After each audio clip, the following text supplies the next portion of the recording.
Most people might not know, but flooding is the leading cause of property damage and deaths in the United States. It's actually bigger than earthquakes and forest fires put together.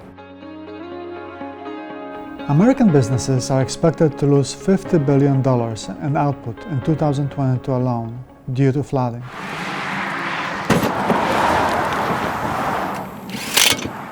Engineering professor Branko Kerkes and his students partnered with researchers at the Center for Social Solutions to measure and better understand flooding in most vulnerable communities.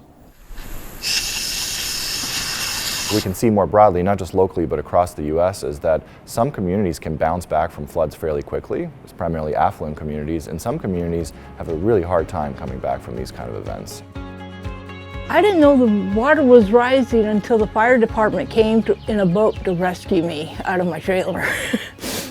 Water was up to my door, and they tried to get my cats into a trash can so I could take them out too.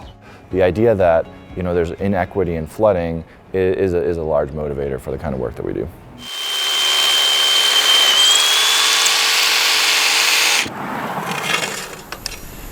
Throwing in a wedge anchor.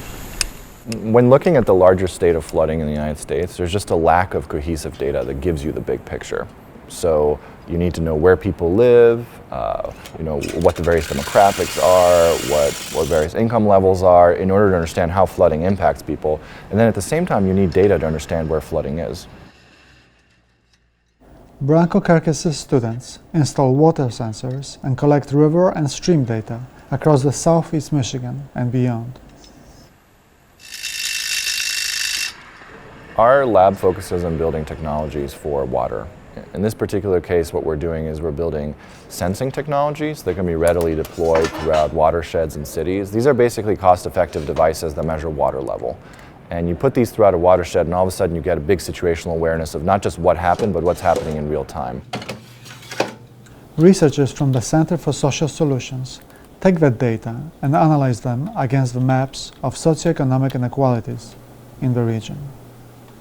Partnership with Branko's team emphasizes the connection between the data and the humans. This one actually worked really well. Want to pull up something more interesting? We're looking at response and recovery phases of disasters. So who is flooded at this moment, what resources do they need, and how much damage are they going to incur? Next, we're looking at a ton of different variables and exploring a lot of different data sets to make it really bulky, really high resolution, and get to those neighborhood characteristics on a very small scale, but also make sure it's very scalable so that this methodology could be applied in other regions.